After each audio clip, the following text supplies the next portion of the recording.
Hello दोस्तों, स्वागत है आपके अपने educational YouTube channel GS study centre में।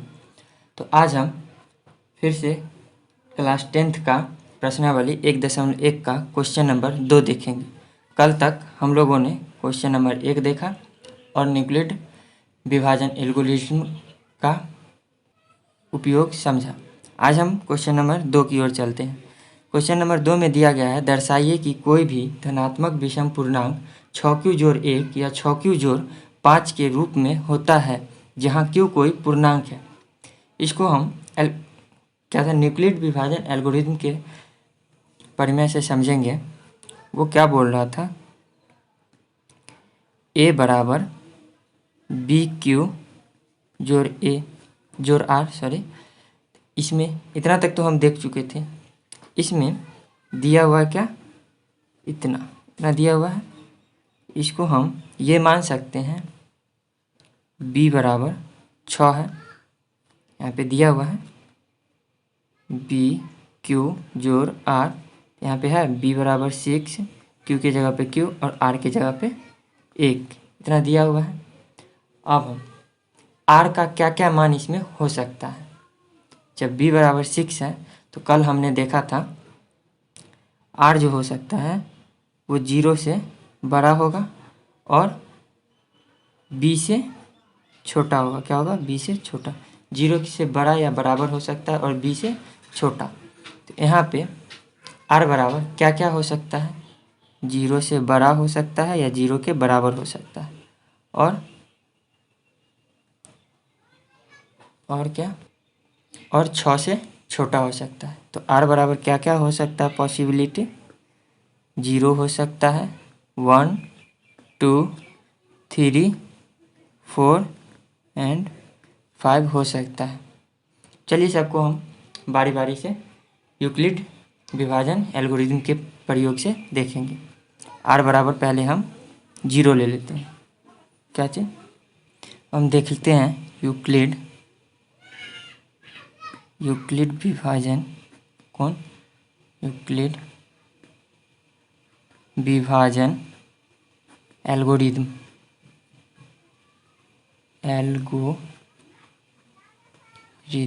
से, यूक्लिड विभाजन एल्गोरिथ्म से जब क्या r बराबर 0 लेते हैं। जब r बराबर 0 हो तब ये फॉर्मूला यहाँ पे रखेंगे।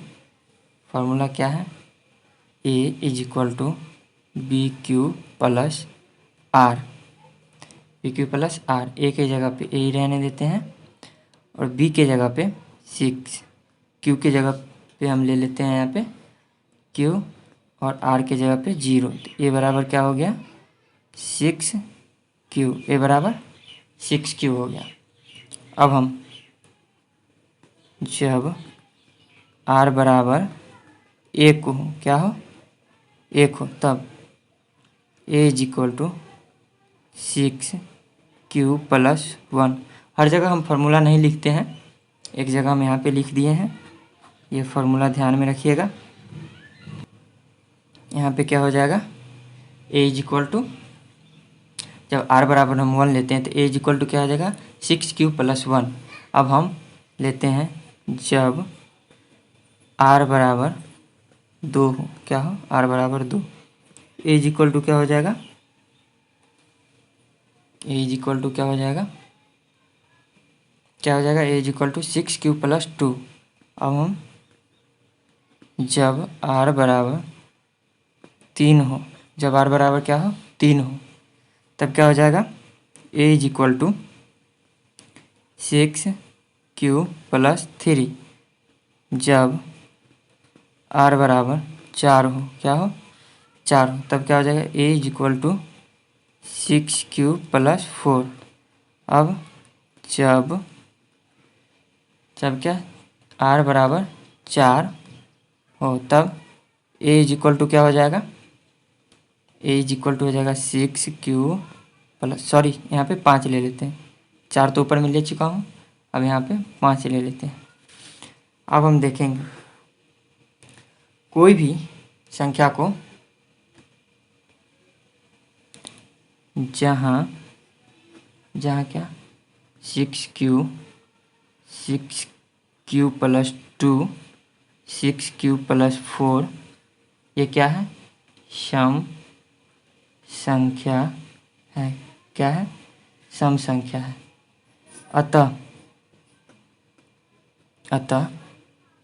6q plus 1 6q plus 3 and 6q plus 5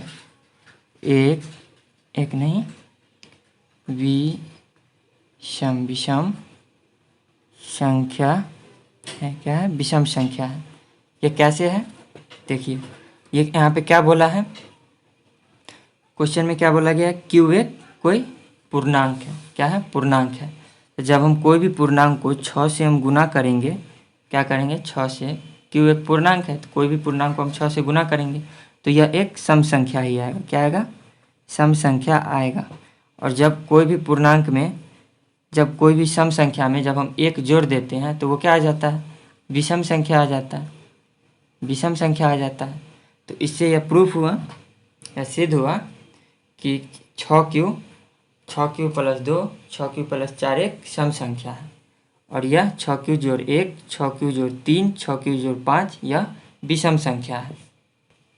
अब हम क्वेश्चन 3 की ओर चलते हैं। क्वेश्चन 3 में क्या दिया हुआ है? किसी परेड में 616 सदस्यों वाली एक सेना यानी आर्मी की टुकड़ी को 32 सदस्यों वाली एक आर्मी बैंड के पीछे मार्च कराना है। दोनों समूहों को समान संख्या वाले स्तंभों में मार्च कराना है। उन स्तंभों की अधिकतम संख्या क्या है जिसमें मार्च कर सकते हैं? क्या बोल रहा है यहाँ पे? अधिकतम संख्या। क्या बोल रहा है? अधिकतम संख्या। अधिकतम संख्या जहाँ पे दे दिया है वहाँ पे हम क्या निकालते हैं? HCF। क्या निकालते हैं? HCF। यहाँ पे अगर न्यूनतम रहता तो इसका हम LCM निकालते। HCF हम किसी भी विधि से निकाल सकते हैं, लेकिन हम निकालेंगे किस विधि से निकालेंगे? यूक्लिड विभाजन एल्गोरिथम से। यूक्लिड विभाजन एल्गोरिथम क्या कहता है? A is equal to BQ plus R। इसमें से बड़ा कौन संख्या है? 616 बड़ा है, छोटा 32 है। यहाँ पे हम लिख दिए हैं। अब हम यही फॉर्मूला से निकालेंगे। 616 इधर हम 616 में 32 से भाग दिए हैं यहाँ पे तो 19 आया। कितना आया है? 19 लिख देंगे। और R कितना बच गया है इधर? 8 यहाँ पे लिख देंगे। अब हम 32 में कितना में इस 32 में इस 8 से भाग देंगे। कितना से? 8 से। कितना बार में आएगा? 4 बार में। 8 चौक 32 बचेगा इधर 0, यानी कि HCF इसका कितना आ गया? 8 आ गया। कितना? 0 आया। तो 0 वाले में किससे भाग दिए थे? 8 से, या इस 0 के ऊपर वाला 8। यहाँ पे HCF बराबर कितना आ गया? 8। तो इसमें लिखेंगे अतः उन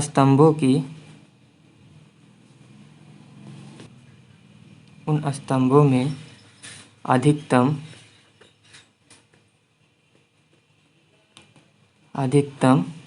कितना? 8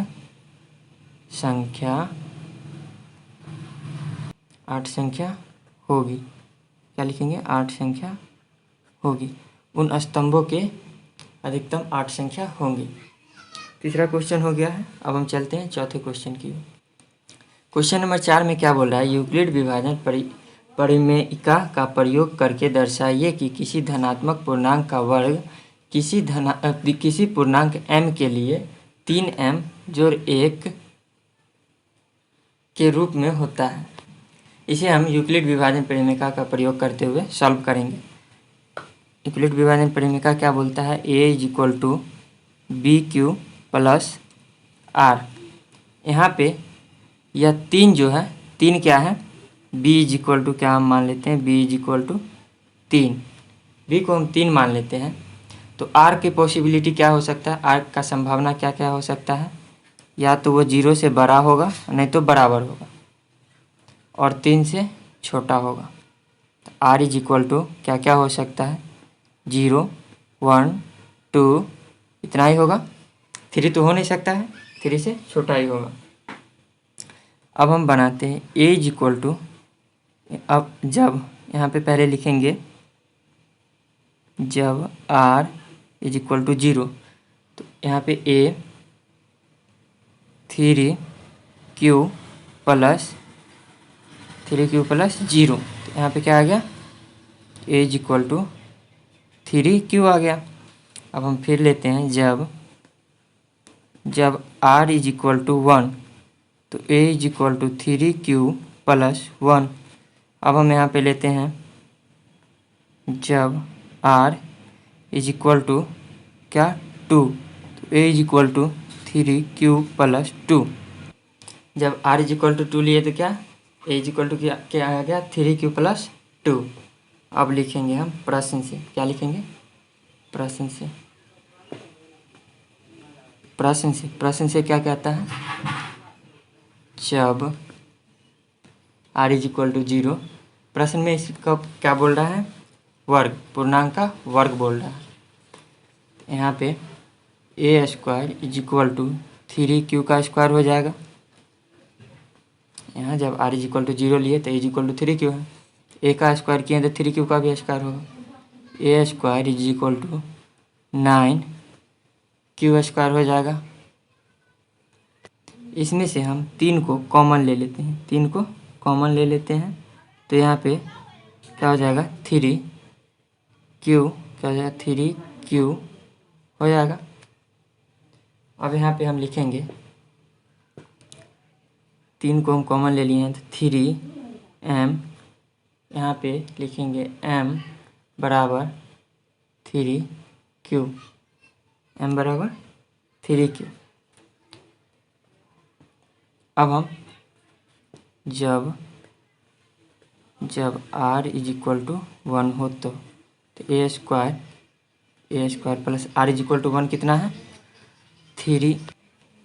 अब हम इसका स्क्वायर करेंगे, किसका, a square is equal to 3q plus 1 का जब स्क्वायर करेंगे तो कितना आएगा, इसका स्क्वायर, a प्लस बी का होल स्क्वायर तो पता होगा, a प्लस बी का होल स्क्वायर क्या होता है, a square plus B square plus 2ab।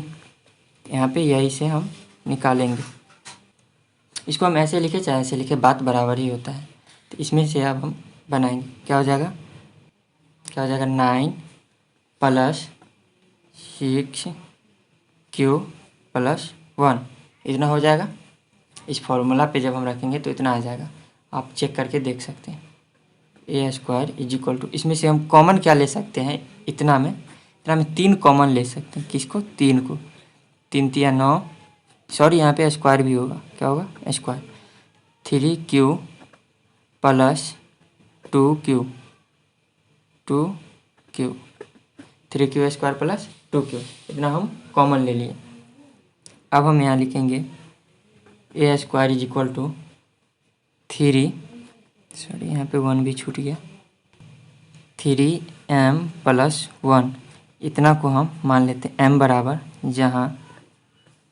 जहाँ m बराबर 3q स्क्वायर प्लस 2q, इतना को हम m के बराबर कर देते हैं। इसी प्रकार जब हम r इज इक्वल टू क्या 2 लेते हैं, 2 लेंगे तो क्या हो जाएगा, a स्क्वायर प्लस यहाँ पे क्या दिया हुआ है, क्या हम निकाले हैं, a बराबर 3q प्लस 2 का होल स्क्वायर, इसका जब हम निकालेंगे स्क्वायर तो क्या आ जाएगा, 9 का स्क्वायर प्लस 3 दूनी 6 और 6 दूनी 12q जोड़ 4। इसमें चारों में से हम 4 को ऐसे भी लिख सकते हैं, 3 जोड़ 1, ये भी लिख सकते हैं, तो 9q स्क्वायर जोड़ 12q जोड़ 3 जोड़ 1। यहाँ से हम इस पूरा में से हम 3 को कॉमन ले सकते हैं, 3 को कॉमन लेंगे तो यहाँ आ जाएगा 3q क्यूब मतलब स्क्वायर, क्यूब नहीं, और यहाँ पे आ जाएगा 4q जोड़ 1 और इधर जोड़ 1। अब यहाँ पे हो जाएगा a स्क्वायर बराबर 3m प्लस ये 1। यहाँ पे हम जहाँ m बराबर 3q² प्लस 4q प्लस 1, इतना को हम m मान लिए। इससे यहाँ पे अब हम लिखेंगे, अतः यह सिद्ध हुआ कि न्यूक्लियोटाइड विभाजन प्रमेय के प्रयोग करते हुए किसी भी m के लिए m का मान m के लिए m3+1 के रूप में होता है। क्वेश्चन नंबर 5 क्या बोल रहा है, यूक्लिड विभाजन प्रमेय का प्रयोग करके दर्शाइए कि किसी धनात्मक पूर्णांक का घन 9m जोड़ 1 या 9m जोड़ 8 के रूप में होता है। तो यूक्लिड विभाजन क्या कहता है, पहले ये हम देख लेते हैं। वो क्या बोलता है, a = bq प्लस r, यही है। b = क्या है, 9 है, क्या है, 9। तो इसमें r का संभावना क्या हो सकता है, या तो 0 से वह बड़ा होगा या बराबर होगा, और या तो 9 से छोटा होगा। 9 से छोटा होगा, नहीं तो 0 से बड़ा होगा। इसमें अब लिखेंगे जब r बराबर 1 हो तो r बराबर हम 1 रखेंगे, तो यहाँ पे क्या हो जाएगा, a = 9q प्लस 1। इसमें हम पहले 0 रख के भी देख लेते हैं। क्या, जब r = a क्या हो जाएगा, 9q प्लस 0, ये हम बना लेते हैं इधर। तो a ये हो गया। अब हम आते हैं इधर, जब r क्या है, 0 हो गया, 1 हो गया, अब 2 लेते हैं। यहाँ पे a = 9q प्लस 2। ऐसे ही करते करते तक हम कहाँ तक निकालेंगे, r = 8 तक निकालेंगे। अब हम इसका घन निकालेंगे। क्या निकालेंगे, प्रश्न से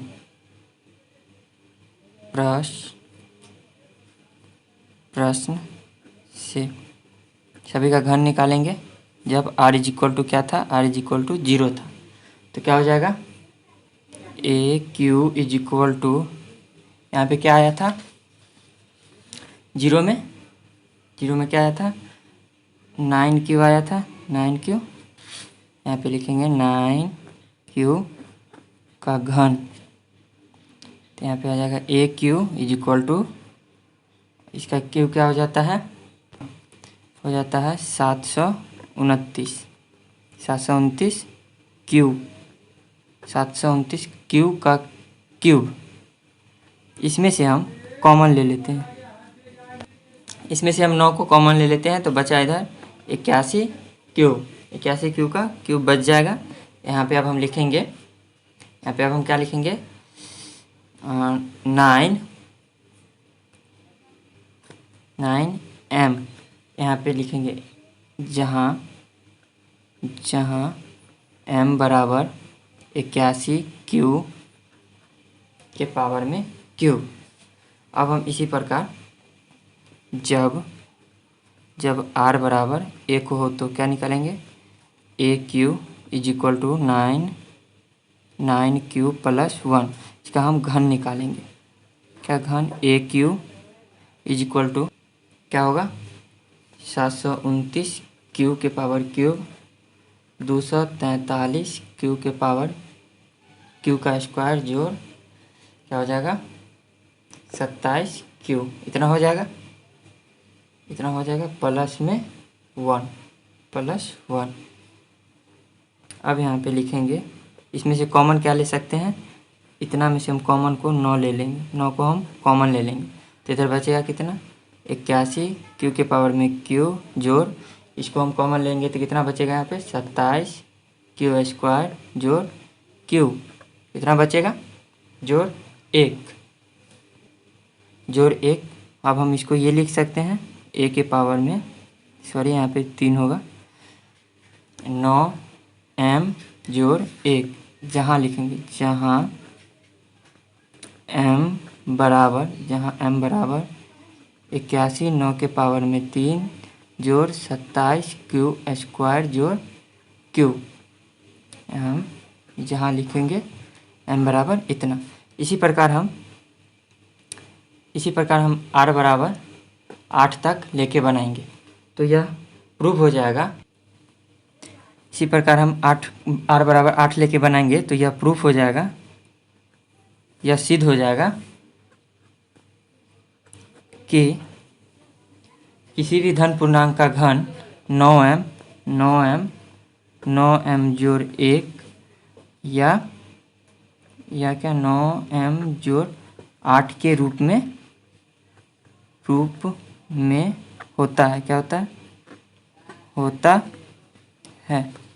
अब तब तक के लिए इतना। तो मिलते हैं अगले वीडियो में। अगर वीडियो अच्छा लगे तो लाइक करें एवं चैनल को सब्सक्राइब करें। धन्यवाद।